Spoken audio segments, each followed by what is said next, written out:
La fabrication additive, c'est un procédé, c'est une famille de procédés qui permet de fabriquer des objets physiques à partir d'un fichier numérique. Par succession des couches, on arrive à fabriquer un objet. En fait, il y a pas mal de verrous à relever, notamment en termes de la compréhension de l'influence des paramètres procédés ainsi que de la caractéristique de matières premières, notamment de la poudre du fil, sur les propriétés finales et sur la santé matière. Compte tenu de la complexité des pièces réalisées en fabrication additive, la seule et unique méthode qui permet à la fois de faire du contrôle dimensionnel et du contrôle qu'on appelle santé matière des composants est la tomographie par rayons X.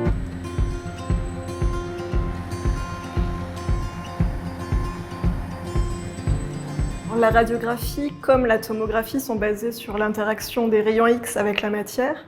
Mais là où la radiographie va donner une simple image de projection sur laquelle toutes les structures de l'objet vont se superposer, où on va perdre l'information de profondeur, la tomographie va consister à multiplier les radiographies tout autour de l'objet et à utiliser toutes ces radiographies pour remonter à une vue 3D de l'objet.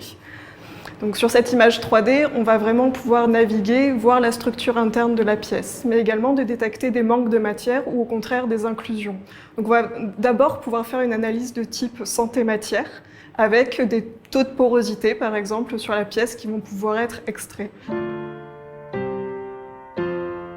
Compte tenu de la complexité des paramètres mis en jeu dans un procédé de fabrication additive, l'approche que nous avons retenue consiste à réaliser un grand nombre d'échantillons. On parle ici de plusieurs centaines d'échantillons pour lesquels nous allons faire varier les paramètres du procédé, que ce soit en termes de puissance laser, de résolution, de vitesse de balayage. Et à partir de ces échantillons, nous sommes capables d'extraire des paramètres d'histogramme de porosité, d'écart de distance à la géométrie désirée de l'échantillon.